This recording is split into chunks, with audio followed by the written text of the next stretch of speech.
Tonight we continue our study of the nature of God. If you want to grab your lesson sheets, if you need those, raise your hand and I'll send somebody.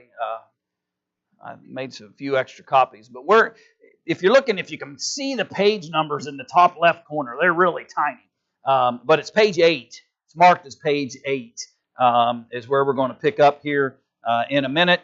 And again, that's the lesson sheets. And if you'll raise your hand, if you need a copy, I'll be glad to, Ron, if you'll grab those for me back there. There should be a few more back there on the table and bring them up here to front. A few years ago, while he's doing that, I'll relate a couple things to you real quick. I appreciate Tom's prayer. A few years ago, when I lived in Moundsville, we were kind of scattered a little bit. Folks came from different directions to services. And I'll be honest, I was one of those guys that kind of wondered when there was not really a whole lot of snow or anything on the ground in town there in Moundsville, why there were dozens seemingly of folks who always seemed to never be able to get to building. And I'm thinking, well, why is this road ain't that bad? Well, one day I had to travel the other direction. I had to go out on the hills towards Cameron. And there wasn't hardly anything in Moundsville, and I started out Route 250, and about halfway out there I realized why those folks weren't able to get to Moundsville. And all of a sudden, I began to have a different appreciation for what they went through when the weather got bad. It's just different for them. I lived in town. It was pretty simple. The roads got cleared pretty quickly, and I never had an issue. But those folks had to wait a while for their roads to clear up, and then we may have an inch and a half down on the valley. They'd have 4 or 5 out on top of the hill. So it gave me a better appreciation for them. I say all that to say this. I've never dealt with a chronic pain or troublesome issue before in my life. And you all come in this building, many of you, on a regular basis, dealing with something. Chronic challenges and difficulties you have. And now I have joined your club. It's not a pleasant club, right? But I have a new appreciation for you. And I know that you come in this building on many occasions and you're dealing with back troubles, or you're dealing with sciatica like I am right now, or you're dealing with other issues that are chronic and difficult. And sometimes you really do have to experience and walk in somebody's shoes to really gain an appreciation. Now, I'm fine. I'm going to be fine, Lord willing. And with a little bit of help here and there and the right kinds of meds, I'll be okay. They do have me still on muscle relaxers, so that means my jaw can't move quite as well as it normally would. And so I'm going to rely upon you a little bit. Deborah's loving that, by the way, but I'm going to rely on you a little bit as we go through this study. Okay, page 8, and I want you to start. I'll show it to you on the screen where I want to pick up. There's a moment in that paragraph, on page 8 there, where I want to start, where he says they are engaged in church activities. It's kind of a indented paragraph that you can see there. And again, I said I'll show it to you on the screen. Now it's on the screen. And that's where I want to start tonight. Because we're talking about the nature of God, and we're talking about the fact that how can we worship, honor, serve, love, all the things that we're supposed to do in relationship to God. How can we do any of that if we don't know Him? And you think about that. I mean, how many people do you not know that you say you love and you serve and you honor and you give glory to? The truth is we'd say, well, nobody. How can I do that without knowing them? Well, why is it that we try to worship, serve, honor, and give glory to God, Jehovah, without ever spending any time getting to know Him? I want to read that paragraph with you because it was impactful to me when I read it, and I hope it grabbed you as well. He said they are engaged in church activities. He's just making a general observation, by the way. He's not accusatory here. They are engaged in church activities, given pep talks, how to do it lectures, conversion sermons. They are encouraged to pray to God, to be godly, to win others to God. They are to give to God, serve God, and desire to see Him and spend eternity with Him. But seldom, if ever, are they taught anything about Him, His nature and His attributes. And then he makes kind of a generalization where he says, it is no wonder that many churches have to give prizes to get people to ride their bus to the church house. And take that for what it's worth. I don't think he's trying to be offensive. He's trying to point out an issue. No wonder you have to kind of lure people to come and get involved in your religious practices if you never spend any time telling them why it is they should come, if your message is always about the need for conversion, if the message is always about the need to be obedient, the need to serve, the need to honor, the need to do all these things, but we never spend any time talking about the God they're going to be serving, then that makes real conversion more difficult. And no wonder some churches get into the idea or practice of trying to find ways to lure people in, rather than getting them grounded and convicted in who God is. I am convinced that if it, first and foremost, an honest and open heart, right? But if people will legitimately come to know God, everything else follows. Everything else begins to follow. When you can't help but honor a God as described within the Scriptures. You can't help but glorify Him and honor Him and serve Him and want to be obedient to Him when you get to know who He is and what He's about and what His character is and how He provides and what it is that how it is that He loves man.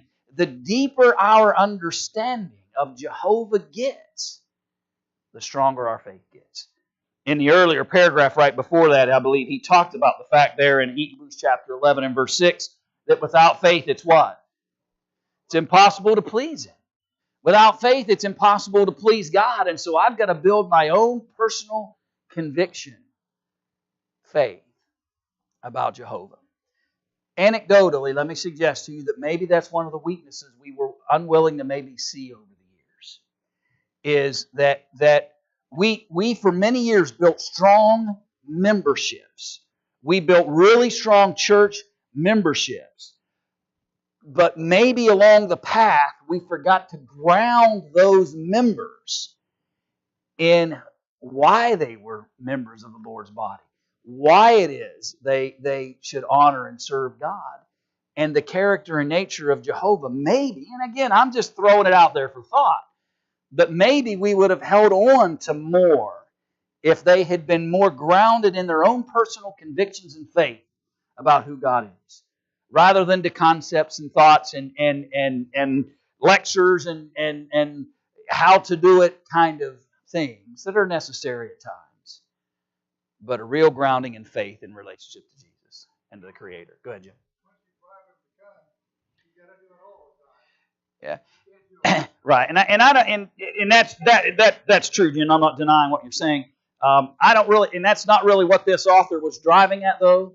He was just driving at the fact that if you don't ground them in who God is, then you're going to have to offer them something else to keep them coming, because this won't come. If they've decided in their minds that there's no real conviction or faith about who God is and what they should do in relationship to Him, then there's nothing left compelling them. So man sometimes turns to carnal means to accomplish that. Root them and ground them in the truth of who God is. You have a greater opportunity for them to stay established and not need the gimmick. Go ahead, Mary.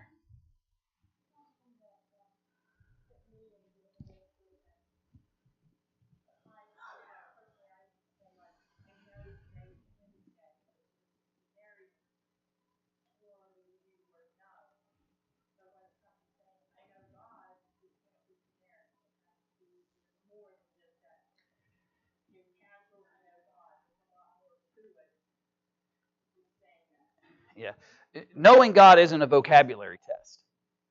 It's not just, well, I know these descriptive terms about Him. It's about a deepened appreciation and an experiencing of who He is that helps us.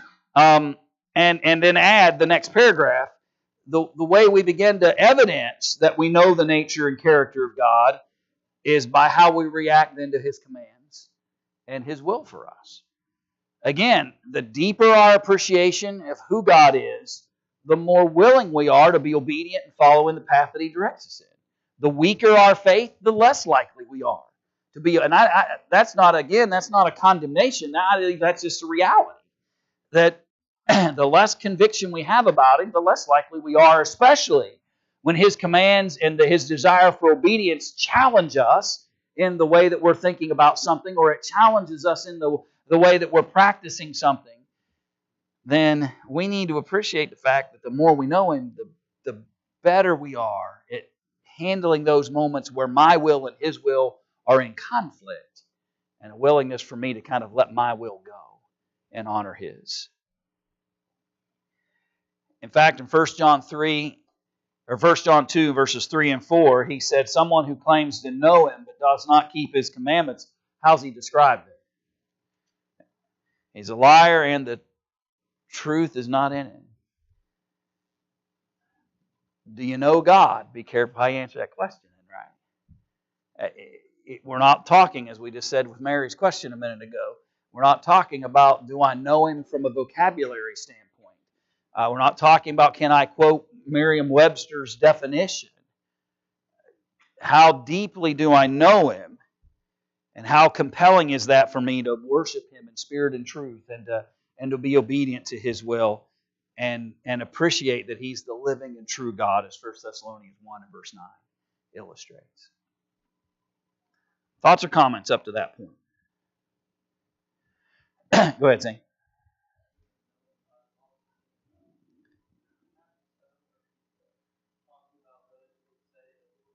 Yeah. Yeah. Right. Yeah, they weren't in convicted covenant relationship with Him. Yeah. Yeah. And because they didn't know Him, because He said, you're not doing my will in that narrative, they weren't expressing their knowledge of Him and evidencing it by fulfilling His will. He says, well, how am I supposed to know you? How can I know you? Even though you get all the vocabulary words right, you say Lord, Lord, and you say all these things, but God wants to know us, and we know Him, and it's very intimate in that sense. Go ahead, Brian.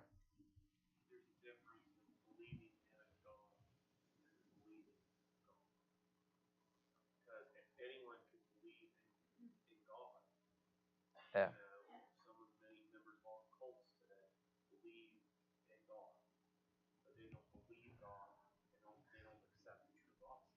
Yeah.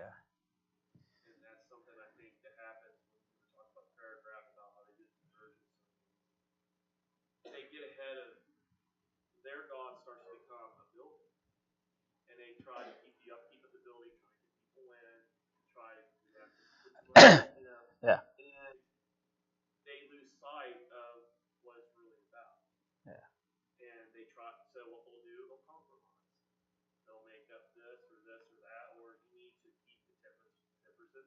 Yeah. Right.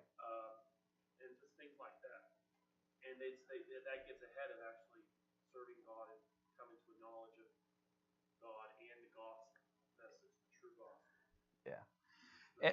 And I think, and Brian, I think you're right.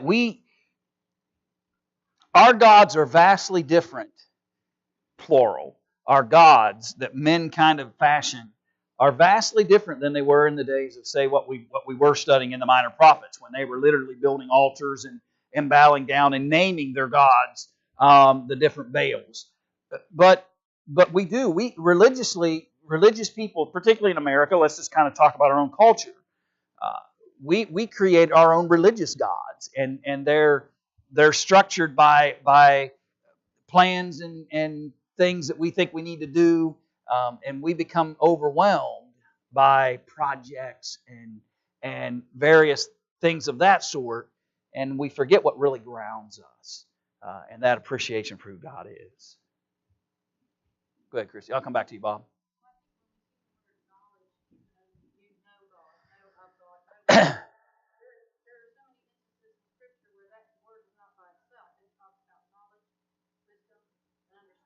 Yeah. Right. Right. Right. Right. And knowing Him means we've been changed by Him, and have begun to process this wisdom and knowledge that He shared with us, and fulfilling His purposes. Go ahead, Bob.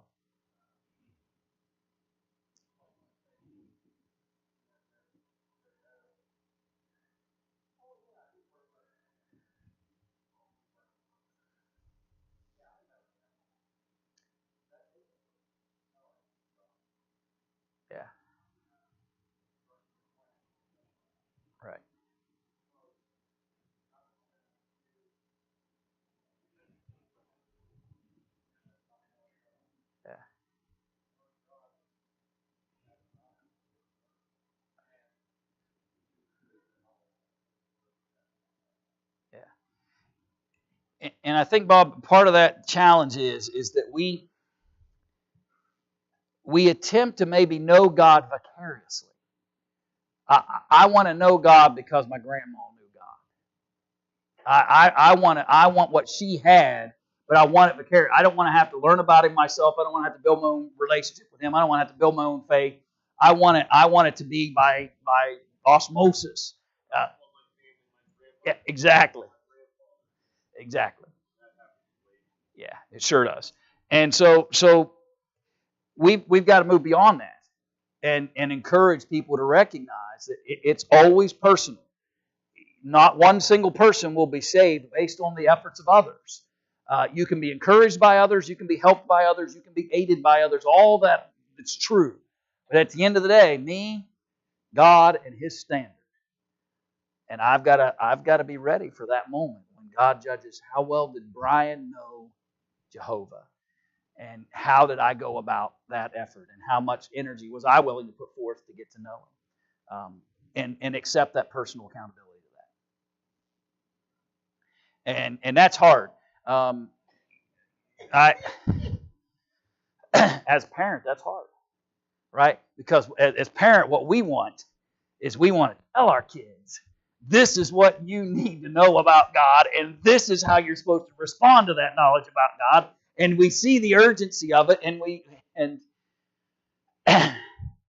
it's hard to not want to go about it that way, and to find a path that educates, nurtures in the admonition of the Lord, does all those things, but also in the process of time guides, leads, helps, aids, teaches, but allows for them to begin to build their own convictions and understanding and knowledge of who God is. And I think we've got to start instilling that into younger minds, of them building their own, not just what your Bible class teacher is telling you about God, not just what your parents have told you about God, not just what the preacher says from the pulpit about God, but at a younger age begin to help them build and appreciate their own personal knowledge about who He is. And certainly as they get older and mature, the levels of that understanding grow. When I was a wee little, I understood that there was this great big guy in the house that I should listen to, right? But over time, you begin to appreciate that's dad, and then that's father, and then that's authority, and you begin to grasp the various nature of what a father is. And the same with God. As we grow, we mature, and we experience Him in different ways, we begin to a greater basis of understanding of who He is. And the challenge maybe is to not stop short and not just scratch the surface, but really, really dig deep into that. And that's kind of what we're doing with this study. All right. So it's vital in this process, because He's coming back to bring judgment. Jump down to that paragraph. I believe that's going to be technically page number 9, maybe. I can't see it on the screen, but anyway, where it says knowing God through Jesus. So in the Old Testament times, there's an interesting way that they kind of got to know God, because they got to know God direct. God would come and deal with them in very direct ways in the Old Testament times. God would come and literally at times be among them and addressing them and speaking to them. And there was that kind of connection that was going on between them and Jehovah. Now He speaks through whom? Jesus. So Old Testament, you kind of got to know God the Father as He dealt with His children, His chosen nation. In New Testament times, we come to know even more about God, because the Son, who is God made manifest in the flesh, gives us an even deeper and greater appreciation for who God is. You know, the beauty of living in our time is we get to see the God of both covenants. We get to learn about who God is under that Old Testament system, and we can kind of go back and watch how He engages with His people and how He addresses them. and we can start building our understanding of who He is. And then Jesus comes on the scene. And now all of a sudden we get this extra layer of understanding and appreciation for who God is, because we get to see Him very personally, because it was the Son of God walking among men. So to get to know Jesus strengthens our understanding of the character and person of Jehovah. And we learn a lot through that. Notice what Philip said to Him. He said, Lord, show us the Father, and it is sufficient for us, in John 14, verses 8 and 9. Jesus answered, He who's seen me has seen the Father. To know Jesus is to know the Father. Jesus was Emmanuel, which means God with us, in Matthew chapter 1 and verse 23. So Philip's inquiry is interesting, right? He's just wanting that one more ounce of evidence. Give me one more morsel of something that I can go, okay, that's enough body of evidence to satisfy my desire to know that you're genuinely the Son of God. And so Jesus' response to that is basically, if you've seen me, you've seen the Father. They have matching character, in other words. There's nothing, they're not different in that sense. Their very nature, their purposes are different. The way they fulfilled their purposes varied, but it's legitimately God with us. Yeah. Yeah. When you see Him literally address the situations that Jesus encounters, you get a front seat view of how God handles various situations and circumstances, and how He addresses and deals with man and people. You get a very personalized account of who God is. And we understand that concept, by the way. I mean, how many times, ladies, have you said something and you say to yourself, oh, that's exactly what my mother would have said in that exact same set of circumstances, right? And people get a glimpse of your mother, or they might get a glimpse of your father. They get glimpses. They get an understanding and appreciation of where you come from and your background and the connections you have sometimes by just witnessing how you respond and react to things. In even a more deepened way, Jesus, being God Himself, gives us that kind of imagery. We see Jesus as He lived on earth. As we see Him, notice the paragraph, reacting to circumstances, as we see His tears, as we hear His groaning, as we witness flashes of anger at the evil conduct of men, as we hear Him condemn the hypocrisies of the Pharisees and preach the Sermon on the Mount, as we view His walk from Gethsemane to the cross, as we hear Him commission the apostles to go into all the world and preach the gospel to every creature, we are seeing and hearing God. And so, to me, I guess the importance of that is that when you hear the voice of Jesus, you're hearing the voice of God. You're getting an understanding and an appreciation, not just for God the Son, but for God Himself, the very nature of deity being revealed in Him. And we should appreciate that. You think about that. There's lots of ways God could have told us about Himself, right? He could have just wrote it down. And in some ways, that's ultimately, you say, well, He did write it down, Brian. How else would we know? Well, agreed. It's in written form now, and so we read the testimony, though. Now, this is a bit off the point, but I want to share something with you because it was fascinating to me. I had a conversation with Deborah, and I'll trust me. Just give myself 2 minutes to say what I want, and I'll get you where I want you to think about. I read an interesting article this week, and it was about, in essence, it was about Jeff Bezos, who is the Amazon.com guy. And Jeff Bezos has banned PowerPoint from his executive meetings. And he said this about it. He said, because we had convinced ourselves that that's the way people learn. And I get it, that some people are visual learners. I like it just to help people keep on track if they get lost and those kinds of things. If they get, but his point was this: people really learn through narrative. In his meetings, he hands out a narrative of what's under discussion. He makes them all read it. He gives them 30 minutes to read the narrative, the story, if you will, of what it is they're going to be discussing. And then, after the 30 minutes of reading the narrative, in full sentence structure, he said, with nouns and verbs and all the things that make for good writing. And then they have a discussion about it. No bulleted lists in his meetings. And why that was intriguing to me, and I'll confess to you a little bit, because if you've noticed, and I asked Deborah about this after I read this article, in some of the last sermons in the last couple of months, I've added graphics more so than I ever have in my PowerPoint presentations. And in my mind, the reason for that was twofold, really, but the primary thought was that if I gave you a visual, it might help you remember the context of thought. But that article blew thought out of the water for me, because it brought me back to the reality that the best way to communicate is to put together appropriate narrative.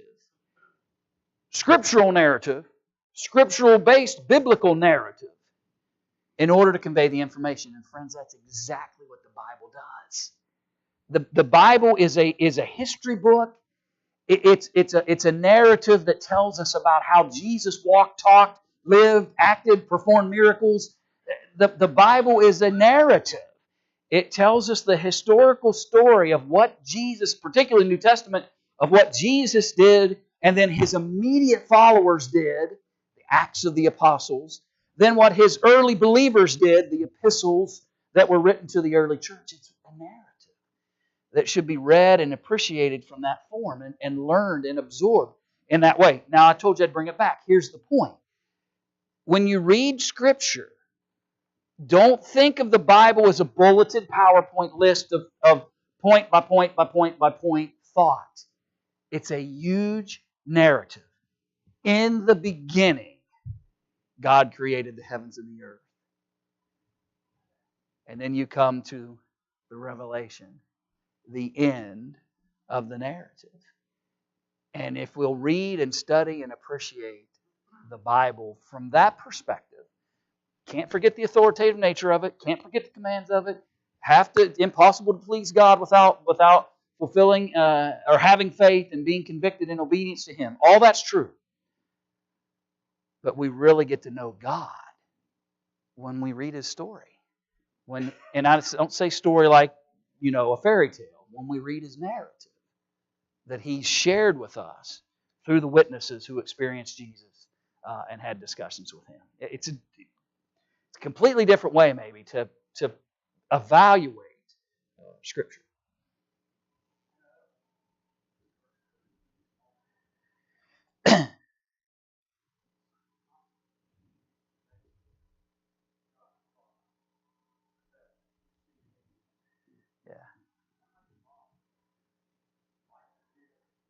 Yeah.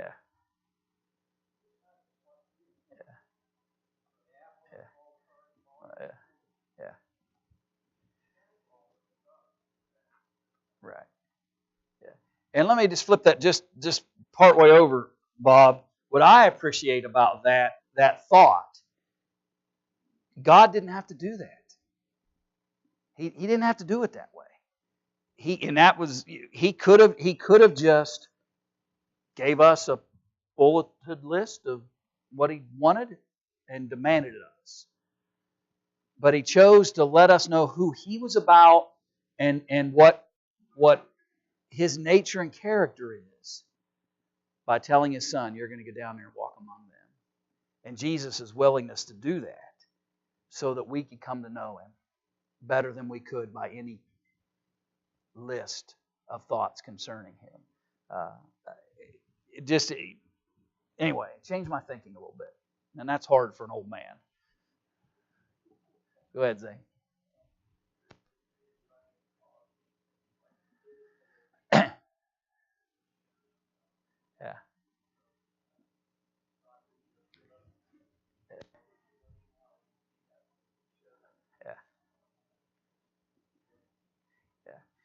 And I think it might encourage more Bible reading if people would recognize the Bible in that form. It's a worthy read.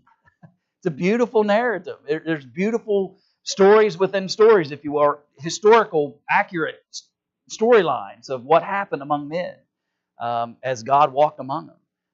I mean, you think about it. Take any popular person you want. I'll be careful. I'm so glad to have yesterday behind us, and so I won't choose one. But pick any historical figure you want and have them walk down 4th Avenue here in Payton City, and then imagine the stories that would be told. How many things people would want to share and tell about that. And Jesus walked among men, and the men told the story. Inspired men, but yet told that narrative. Anyway, I'll get off that. It just meant something to me.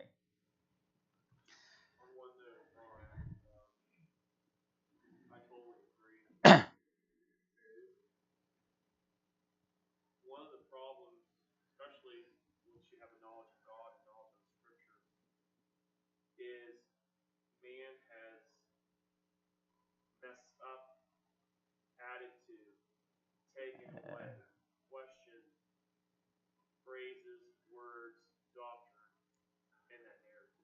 Yeah. The last 100 years. Yeah. And we can't settle on it. Right. That's my big thing. Yeah. And that's the hardest thing when you're trying to reach someone coming to have knowledge of Jesus Christ and the gospel. Which one? Yeah. Yeah. Which one? Yeah. And that's hard to answer. That really is. And it can create a challenge. I agree with that. It can create a challenge. And I think that part of that too, and one word of caution maybe too, is it's inspired narrative. And so what happens? So I want to guard what I'm saying about that, just from the perspective of when we read other stories that aren't inspired, then men take license. I mean, how many movies have been made that weren't even close? Anybody like the movie Rudy? Most of the end of that movie, not even close, okay? Not even close to the real history of Rudy, the Notre Dame football player. Not even a fifth cousin close to what actually happened with in the history. But the movie it'd be boring, okay? The end would be boring if you did it real. So men have always taken license. I just ruined a movie for you guys, didn't I? I can see it in your eyes. But men do that, right? They take license with somebody else's narrative and story. Can't do that with Scripture. Read it as the narrative of God. Read it as the narrative of how Jesus walked among men. Appreciate the beauty of it.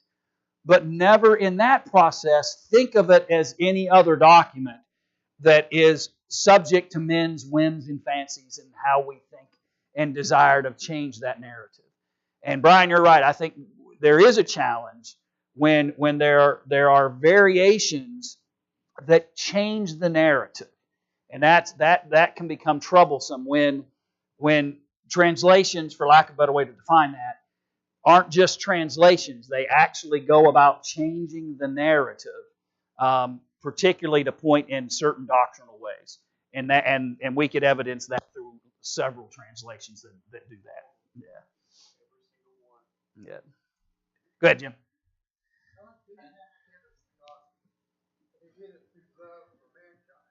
Yeah. Man does not appreciate that at all. Yeah. And it's sad. It really is sad how much we miss out on when we don't appreciate what really God has done for us. All right. So we're talking about digging past the surface. We're talking about really appreciating the nature and character of who Jehovah is. And so the next natural question comes out. Can the finite understand the infinite? And that's where we are if you find yourselves there in your lesson sheets. In other words, we are limited. God is unlimited. Finite and infinite might not be words that we normally use. But we are limited. We're the finite. God is infinite. He's the unlimited. So how is it that the limited can grasp or understand the infinite? And the truth is, you can't in its fullness. Notice the last little quote there in that first paragraph. The finite cannot comprehend the infinite. The time-bound cannot imagine the timeless. God has neither beginning nor end of existence. So, yes, there are going to be aspects of who God is that are going to be challenging, difficult, that we can't grasp. I've heard eternity tried to be defined in a billion different ways, it seems like. And none of them really work. Yeah. And I think that's why he says without faith it is impossible to please God. At some point, you and I have to accept the fact that faith is going to be necessary in this equation. You can't eliminate it. For two reasons.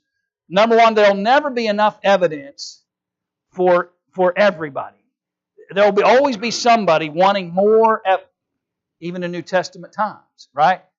The Gentiles wanted a what? I believe it's right. They wanted a sign, right? Jews wanted a sign. Correct me, thank you. And that's right. They wanted more wisdom and knowledge about these. They wanted more than what was being offered. And that's the point I was driving at. They wanted more than what was being offered. There will always be somebody like that determines that there's not enough body of evidence. That's where our faith comes in. Our finite mind may not be satisfied at times with the level of evidence that maybe we would like. But our faith has to accept that we've gotten enough. There's enough body of evidence to warrant conviction and belief and confidence. Notice Isaiah 40, verse 28. Have you not known? Have you not heard? The everlasting God, the Lord, the Creator of the ends of the earth, neither faints nor is weary. There is no searching of His understanding.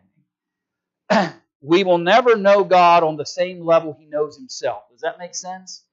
You and I will never be God. We were never intended to be to that level of understanding and knowledge. He's everlasting. We're not.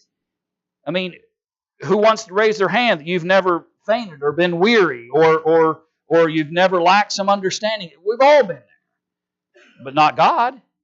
God's never been in that circumstance. He's never doesn't have a weakness. Notice, oh, the depth of the riches, both of the wisdom and knowledge of God. How unsearchable are His judgments, and His ways past finding out. For who has known the mind of the Lord, or who has become His counselor, or who has first given to Him, and it shall be repaid to him? For of Him, and through Him, and to Him are all things, to whom be glory forever. Amen. In Romans 11:33 through 36. Ephesians 3:19, the love of Christ passes understanding. Philippians 4, verse 7, God's peace passeth understanding. We're never going to be able to intellectually alone come to a fullness of these things. Faith has to kick in at some point. And add faith to our intellect and begin to build a conviction about God.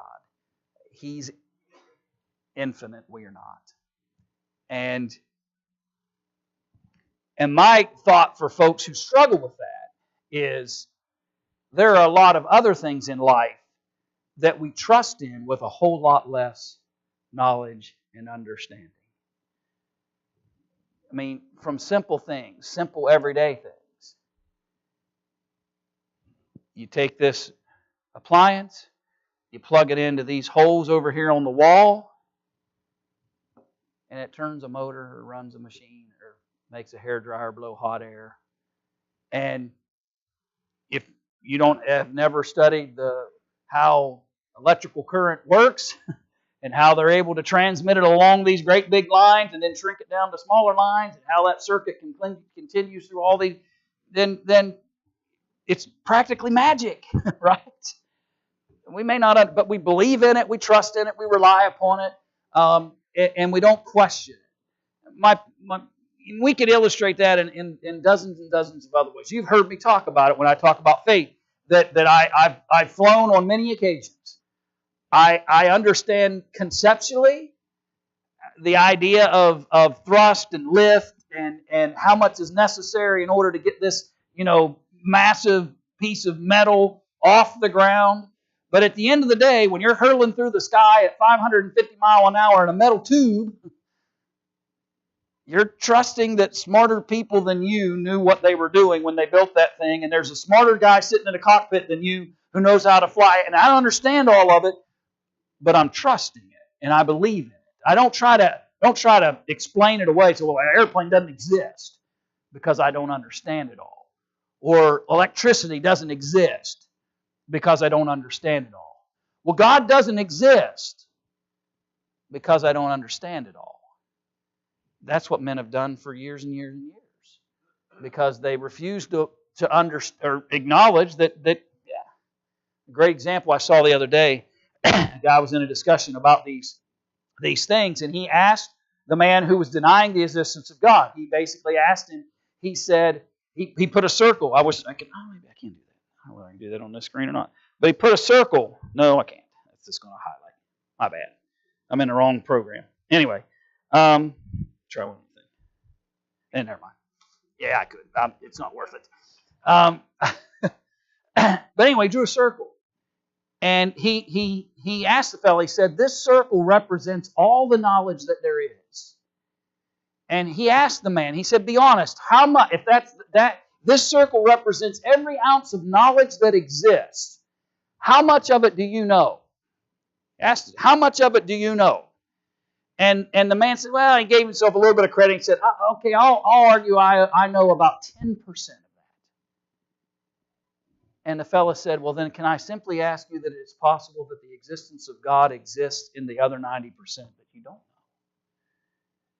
Is it possible that your limited, finite mind has yet to grasp the knowledge necessary to come to the right conclusion about the existence of God? There's no answer, by the way, to that statement that he made, because it easily could be said, well, no, it's not that God doesn't exist. It just doesn't exist in the 10% of things that you know and understand or accept in this particular moment in time. But there's a whole other 90% of knowledge that is out there where there's enough information in that body to draw men to a conclusion about Jehovah. And that's where this conversation has kind of got to get us to appreciate. I won't know everything about God. I won't know, in some senses, I may not even know everything I want to know that would be a perfect scenario for me to make a determination about God. But there's enough evidence and knowledge and understanding, if I'm willing to embrace it, that leads me directly to Him.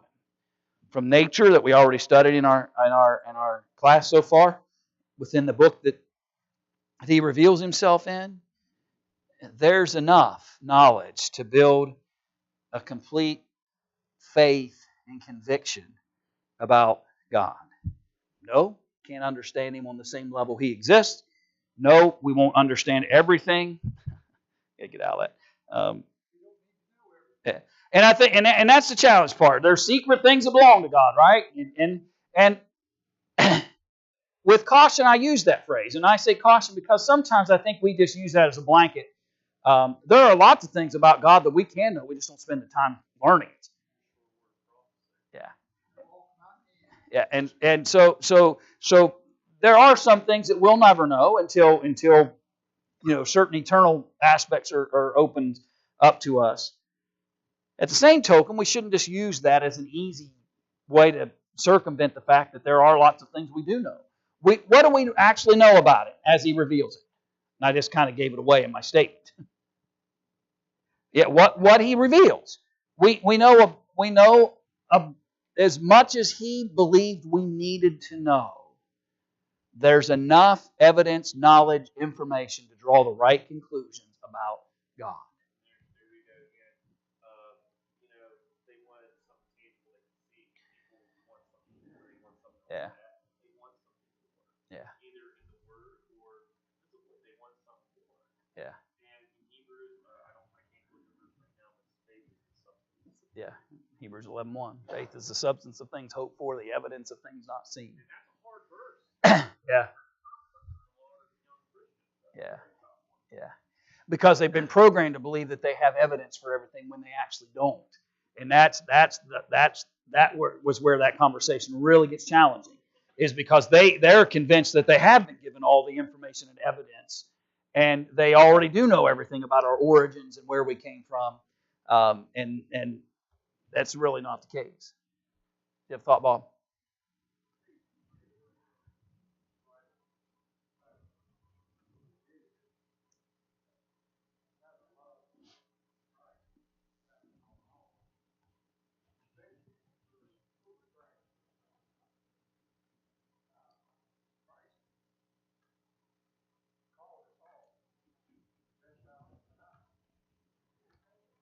Yeah,